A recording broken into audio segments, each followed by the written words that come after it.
J'espère que vous avez bien profité de cette saison parce que clairement l'attente pour la prochaine va être très longue. Vous l'aurez compris les amis, aujourd'hui on va parler de la saison 3 de Bridgerton et plus précisément de la partie 2 de la saison 3 de Bridgerton qui est sortie ce matin et j'ai trop de choses à dire. Clairement c'est le bordel dans ma tête, donc j'ai essayé de structurer cette vidéo mais ça risque d'être le bordel. Je vais essayer, et je dis bien essayer, de ne pas spoiler ou de spoiler le moins possible pour ceux qui n'ont pas encore vu cette partie 2, mais étant donné qu'il s'agit de la partie 2, je vais être obligée de spoiler un petit peu. Et je m'excuse par avance si vous entendez de la musique, voilà, tout simplement parce que en bas de chez moi, il y a des musiciens qui ont décidé de faire leur balance pour un concert ce soir. Yes, donc je suis trop contente, mais voilà, si je m'arrête en plein milieu ou si vous entendez du bruit, eh bien ce n'est pas ma faute, je m'en excuse par avance. Avant de commencer la vidéo, n'oubliez pas de vous abonner à la chaîne comme d'habitude et de venir me suivre sur Instagram et TikTok si le cœur vous en dit. Bon, clairement, je vous le dis et ça ne tient qu'à moi bien évidemment, mais pour moi, cette saison 3 est la meilleure de toutes les saisons Bridgerton. Après, encore une fois, j'ai un petit penchant pour les Friends to Lovers, donc forcément, c'était sûr que j'allais l'aimer et surtout, je suis très attachée au couple de Penelope et de Colin. Donc voilà, au moins vous le savez, mais je sais que malheureusement cette saison, il va y avoir deux équipes. Il va y avoir ceux qui l'ont beaucoup aimé et ceux qui l'ont pas du tout aimé. Ce que je comprends et je vais y revenir point par point dans cette vidéo. On a eu un début de saison avec les 4 premiers épisodes très love to love, très mignon, très friends to lovers en fait. Et on a basculé pour les 4 épisodes d'après, donc pour cette partie 2, dans une ambiance bien plus dramatique, bien plus suspense et surtout un enemies to lovers. Parce que oui, si dans la première partie on a vu l'histoire d'amour entre Colin et Penelope, dans cette deuxième partie on a surtout vu l'histoire d'amour entre Colin et Lady Whistledown. Et mon dieu, je vais vite commencer cette vidéo parce qu'il y a beaucoup de choses à dire. Déjà on va commencer rapidement sur tout ce qui est ambiance, visuelle, musicale, comme ça c'est fait, on n'en parle plus. J'ai adoré la saison 3, exactement comme les autres saisons. L'ambiance reste à peu près la même au niveau des costumes, au niveau des musiques, même si j'avoue que j'ai une petite préférence pour les musiques de la seconde partie comparée à la première partie. J'ai trouvé les musiques bien plus accrocheuses et surtout des musiques qui correspondaient beaucoup plus aux scènes qu'on voyait sur nos écrans. Parce qu'il y avait justement ce côté dramatique, ce côté trahison, suspense, et les musiques étaient très bien imbriquées dans ces ambiances-là. Maintenant qu'on a parlé du côté un peu chiant dont on s'en fout un petit peu, rentrons directement dans le vif du sujet. Cette deuxième partie de saison, elle est remplie de tension, de suspense, de secrets, de complots, bref, je vais être honnête avec vous, j'ai juste adoré. Commençons par le commencement, on va directement parler de Kate et Anthony. Alors, on les revoit dans cette deuxième partie, on les voit même beaucoup plus que dans la première partie, étant donné qu'on les avait vus uniquement dans le premier épisode. Là, on les revoit dans l'épisode 5, 6 et 7, si je dis pas de bêtises, ou en tout cas 5 et 7 je crois. Bref, on les revoit à plusieurs reprises dans la saison, pas non plus énormément parce que ça avait pas lieu d'être et que leur histoire était déjà terminée, mais en tout cas on a quand même pu avoir Kate et Anthony qui sont revenus et ça c'est génial, sachant qu'en plus de ça, comme j'en avais parlé dans ma vidéo théorie sur cette deuxième partie, évidemment, et c'est un spoil pour ceux qui n'ont pas regardé cette deuxième partie, on retrouve Kate enceinte et je pense pas que ce soit une grande surprise, on s'y attendait tous, donc voilà, c'était un petit peu la suite logique pour leur couple. On a eu d'ailleurs dans cette deuxième partie l'introduction assez subtile, si je puis dire, du départ définitif entre guillemets de Anthony et Kate, ou plutôt de leurs acteurs. Parce que oui, lors d'une conversation, on voit Kate et Anthony dire explicitement qu'ils vont aller eh bien vivre un certain temps en Inde. Ce qui veut dire qu'on ne les reverra pas de sitôt dans la série, ou alors qu'on les reverra pour 1 ou 2 épisodes, un peu comme pour cette saison, étant donné qu'ils laissent quand même la porte ouverte pour pouvoir revenir dans la suite sans être les personnages principaux, ce qui est, encore une fois, est tout à fait normal. Mais assez parlé de qu'Anthony, on va quand même parler du couple phare de cette saison qui n'est autre que Pauline. Donc Colin et Penelope. Si vous avez lu les livres, vous le savez, mais la première partie, elle collait pas forcément à ce qui se passait dans les livres, même si on avait quelques scènes qui étaient en référence au livre, ça restait une toute autre version de l'histoire pour le couple Pauline, alors que dans la deuxième partie, j'ai été assez surprise de voir qu'ils avaient beaucoup plus respecté le livre, et on a eu donc beaucoup plus de scènes qu'on a pu avoir dans les livres directement, pour notre plus grand plaisir. En tout cas, personnellement, j'ai été très contente de voir ces scènes-là. D'ailleurs, j'y reviendrai un peu plus tard dans la vidéo, mais je suis assez étonnée de voir qu'une scène que je ne pensais pas du tout voir dans la série se retrouve quand même dans cette deuxième partie, et plus précisément à la toute fin de cette deuxième partie. Pour ceux qui savent, vous savez. Sans trop spoiler, j'ai adoré le fait de voir Colin s'en prendre à la mère de Pénélope pour prendre sa défense justement, scène qui était dans le livre mais amenée d'une toute autre manière étant donné qu'il y avait d'autres personnages en jeu. Là ils ont quand même réussi à ramener la micro-dispute entre Colin et Portia dans cette saison-là, mais en la réadaptant à leur sauce, et vraiment c'était jouissif de voir Colin remettre à sa place Portia Featherington. J'ai adoré cette scène. D'ailleurs en parlant de Portia, alors je sais pas si on dit Portia ou Portia à chaque fois au niveau de son prénom, mais j'ai été agréablement surprise de son personnage dans cette saison. J'en avais déjà parlé pour la première partie, je la trouvais déjà un peu plus douce, ou en tout cas un peu moins dure avec Pénélope dans la première partie. Là dans la seconde partie, on voit beaucoup plus son côté maternel avec sa fille, ce qui fait extrêmement plaisir. On voit que c'est pas parce que elle cherche quelque chose de vicieux ou malsain, mais plus parce qu'elle veut vraiment prouver à sa fille qu'elle l'aime et qu'elle est là pour elle. Et j'ai adoré les moments entre Portia et Pénélope parce que du coup ça m'a permis d'apprécier beaucoup plus le personnage de la mère Featherington. Et surtout on a plein de scènes qui nous expliquent pourquoi est-ce qu'elle pense comme elle pense, pourquoi est-ce qu'elle agit comme elle agit, que c'est en lien justement avec ce qu'elle a vécu dans son propre mariage. Du coup ça nous explique pas mal de choses et on arrive vraiment à mettre un côté un peu plus humain dans son personnage. Je vais péter un câble, il commence déjà à chanter. Bref. Pour ce qui est des scènes plus 18 entre Colin et Pénélope, alors rassurez-vous tout de suite si vous n'avez pas vu cette deuxième partie, il n'y en a pas beaucoup. Voilà, on nous a vendu toute cette saison avec les interviews comme quoi ça faisait des trucs de fou à foison pendant les 4 épisodes. C'est pas le cas, on a littéralement 2 scènes, une dans l'épisode 5 et une dans l'épisode 8 je crois. En tout cas en ce qui concerne Colin et Pénélope, on a d'autres scènes plus 18 avec d'autres personnages, mais pour ce qui est de Benedict, j'y reviendrai, mais inutile as fuck. Mais tout ça pour dire que par rapport à Colin et Pénélope, j'ai adoré ces scènes-là parce que je les ai trouvées vraiment très mignonnes, très... en fait on ressent ce côté friends to lover parce qu'il y a vraiment ce côté intimiste, ce côté confiance, on lâche prise parce qu'on connaît l'autre en face et qu'on lui fait confiance depuis tellement longtemps que ça paraît naturel, et j'ai adoré ces moments-là. On les voit même rire à certains moments pendant ces scènes et j'ai trouvé ça trop important de le montrer de cette manière. Est-ce qu'on peut parler de la découverte de Lady Whistledown par Colin? Je vais être honnête avec vous, je sais que certains vont pas forcément aimer la façon dont ça a été fait, j'ai adoré la manière dont ils ont amené ça. C'était assez prévisible, hein. On sentait que ça allait arriver à ce moment-là précisément, mais j'ai trouvé que la scène était incroyable. Il y avait ce côté trahison, ce côté tu m'as menti, ce côté colère aussi, mais ce que j'ai aimé dans la série c'est que Colin, malgré qu'il soit énervé, qu'il soit en colère contre Pénélope et son secret, eh bien il n'est jamais méchant ou mauvais avec elle, contrairement au livre. Parce que si vous avez lu les livres, Colin est infernal dedans. Voilà, moi j'aime pas le Colin des livres, je préfère 1000 fois celui de la série, et je suis contente de voir que Colin ait su rester respectueux envers Pénélope et n'a jamais montré une once de méchanceté ou de pseudo-violence envers elle, comparé au livre. Du coup forcément j'ai beaucoup aimé la manière dont Colin apprend que Pénélope est Lady Whistledown et comment est-ce que ça va amener leur relation au fur et à mesure des épisodes qui suivent. On va parler de Francesca et Kilmartin, ils savent parler. Waouh, je suis étonnée, je suis choquée même, les deux personnages parlent enfin. Je vais être honnête avec vous, si vous avez vu ma vidéo sur la première partie, vous le savez déjà, mais j'aimais pas les personnages de Francesca et de Kilmartin parce que je trouvais qu'ils étaient ennuyants à mourir, qu'on s'en foutait un petit peu d'eux, qu'ils étaient très effacés.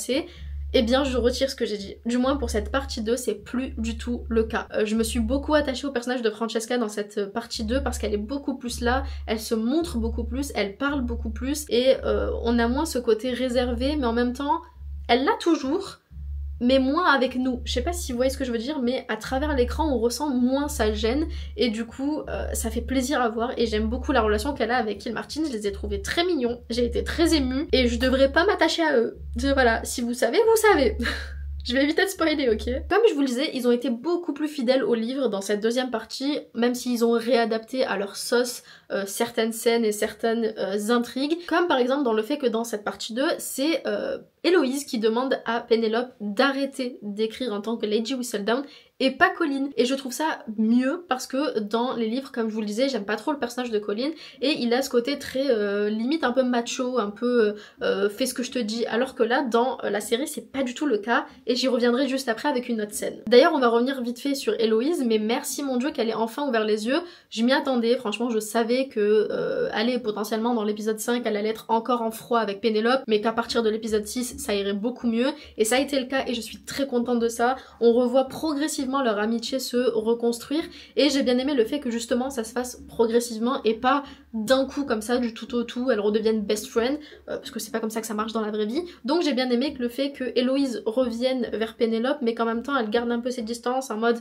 oui mais tu m'as trahi donc je sais pas trop comment gérer avec toi. Enfin bref, j'ai bien aimé l'amitié entre les deux qui se reconstruit petit à petit, ça a été fait d'une bonne manière donc très contente. Et surtout par rapport à Héloïse, je suis assez contente en réalité de la progression qu'elle a dans cette partie 2.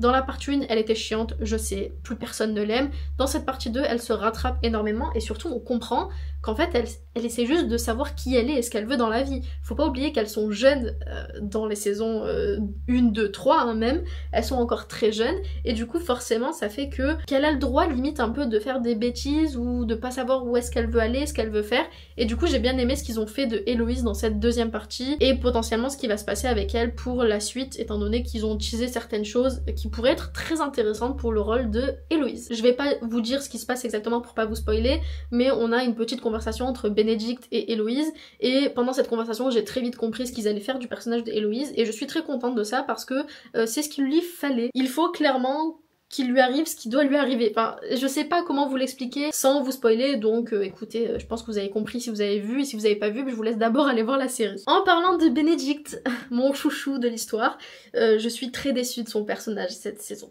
Voilà, je suis déçue parce que, à part le voir dans un lit, on ne parle pas de Bénédicte, il a plus aucune raison d'être, il a plus de but à lui-même, il a plus de personnalité, il est juste là pour être dans le lit de quelqu'un. Et je suis très déçue vis-à-vis de ça, parce que j'adore le personnage de Bénédicte, je l'ai toujours aimé les saisons d'avant, et cette saison, il est très fade, très vide. La seule chose intéressante vis-à-vis de son personnage dans cette saison, c'est tout le discours LGBT qui est mis en place, pas forcément pour lui, mais pour ouvrir la voie à d'autres potentiels personnages et j'y reviendrai un peu à la fin de la vidéo, voilà, pour éviter de spoiler. Parce que clairement avec Bénédicte ils ont essayé d'introduire une potentielle sexualité changeante, voilà, je vais appeler ça comme ça, voilà, pour éviter de spoiler et pour éviter de trop en dire, mais je vous avoue que de une, j'ai eu l'impression que c'était un peu forcé, mais en soi c'est pas ça le problème, dans le sens où pourquoi pas, c'était une expérience je pense pour lui, je pense pas que ça ira plus loin et surtout je pense pas que ça aura une répercussion entre guillemets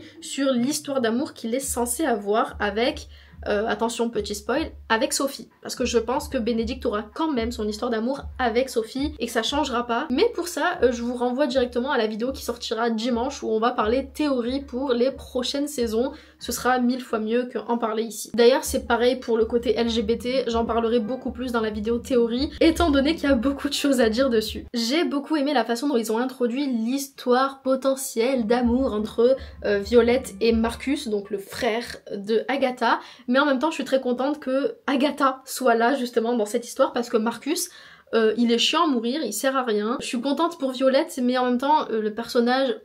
Voilà, il est pas non plus fabuleux. Juste j'ai beaucoup aimé l'histoire autour de Agatha, autour de son histoire familiale avec son frère, de ce qui s'est passé, de pourquoi est-ce qu'elle lui en veut, et surtout de la conversation qu'elle a pu avoir avec Violette à la fin donc de cette saison, où elle s'avoue les choses sans vraiment se le dire frontalement, mais on le sait, elles le savent, bref, elles se comprennent.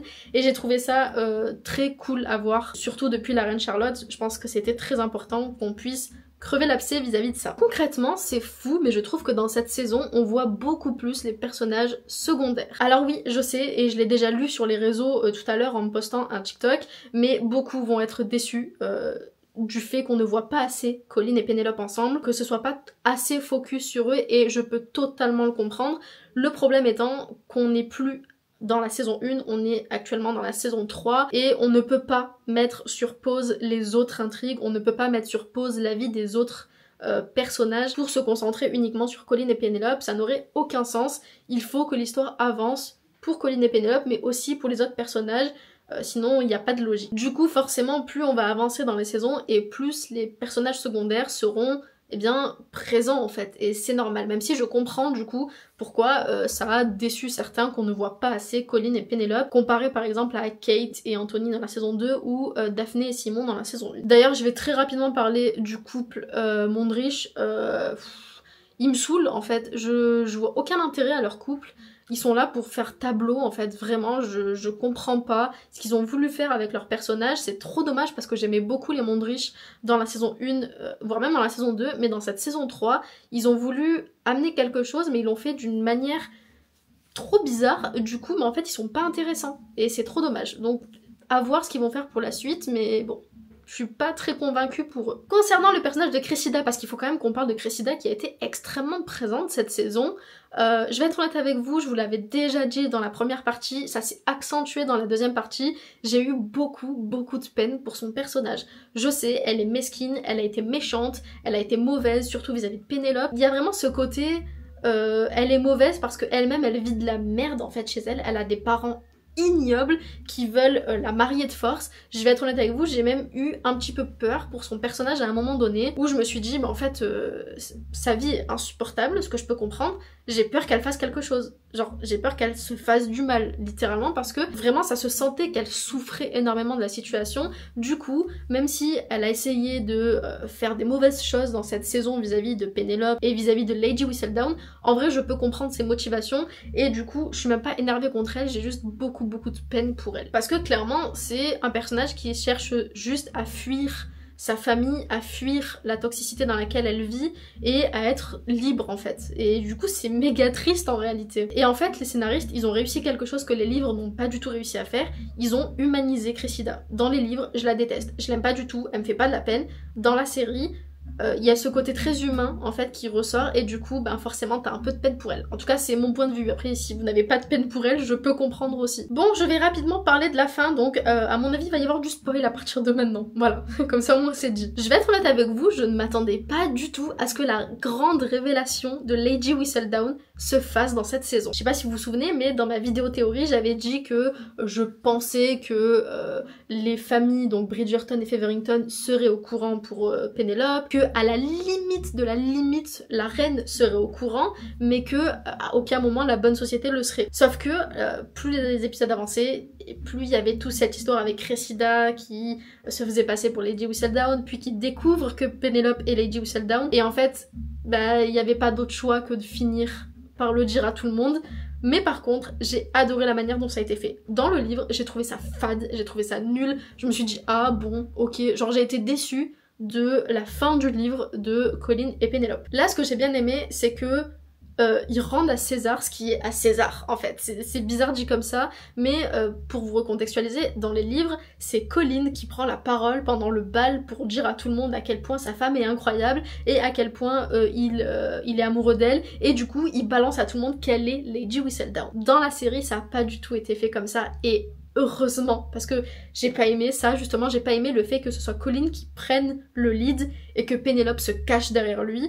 Là dans la série, c'est Penelope qui va le dire à tout le monde, qui va faire un discours de dingue, et vraiment pour moi, à ce moment-là, j'étais en mode, mais go girl en fait, c'est Penelope, la porte-parole des femmes, vraiment j'ai adoré ça. Cette saison est beaucoup plus féministe que les deux précédentes, et c'est ce que je pense j'ai adoré, et c'est pour ça que c'est l'une de mes saisons préférées, si ce n'est ma saison préférée. En fait, concrètement, je trouve son personnage fort, audacieux, combatif, courageuse, bref, j'aime bien la Pénélope de la série comparée à la Pénélope des livres qui est très effacée, très en retrait, très derrière son mari, alors que là c'est limite elle qui est devant lui, et j'adore ça quoi, c'est trop bien. Concrètement j'ai eu plus l'impression que c'était la saison de Pénélope plutôt que la saison de Pénélope et Colin, voilà, pour être honnête avec vous. Mais après j'adore le personnage de Pénélope, même si je sais qu'elle ne fait pas l'unanimité malheureusement, mais personnellement je l'adore, donc j'ai été comblée. Alors je ne vais pas parler de Michaela dans cette vidéo parce que je laisse ça pour la vidéo de dimanche sur les théories pour les prochaines saisons, parce qu'on va beaucoup parler de ce nouveau personnage qui apparaît à la toute fin, qui est donc Michaela. Pour ceux qui ont lu les livres, vous savez déjà, ça a déjà fait limite polémique sur les réseaux, bien évidemment, mais je vous avoue que j'ai hurlé devant mon écran quand je la vois arriver, et je la vois s'introduire en tant que Michaela. Quand j'ai vu Michaela, je me suis dit attends, il y a un truc qui se passe là. Bref, j'ai trop hâte qu'on en parle dimanche. Parce que ça va être dinguissime et du coup ça va ouvrir beaucoup de portes sur les théories pour les prochaines saisons. Et d'ailleurs on parlera aussi du petit saut dans le temps auquel on a eu droit à la toute fin, donc la dernière scène de cette saison. Où, attention, énorme spoil, on voit donc Pénélope et ses deux sœurs avec leur bébé, chacune un bébé. On en parlera aussi dimanche. Voilà. C'est pas beau ça? J'ai terminé de faire la vidéo au moment où ils commencent à chanter. Bref, avant qu'ils se mettent à hurler et à chanter pendant 2 heures, je vais m'arrêter là pour cette vidéo. N'hésitez pas à me dire en commentaire ce que vous avez pensé de cette saison, si vous avez aimé, pas aimé, pourquoi, bref, je veux tout savoir et surtout, n'hésitez pas à me dire déjà quelles sont vos théories pour les prochaines saisons. Peut-être d'ailleurs que je récupérerai les commentaires que vous me laissez sur les théories pour directement les incorporer dans la vidéo de dimanche. Voilà, comme ça au moins, ce sera mes théories et les vôtres en même temps. Bref, si la vidéo vous a plu, n'oubliez pas de mettre un petit pouce en l'air et de vous abonner à la chaîne si c'est pas déjà fait. Et je vous fais plein de bisous.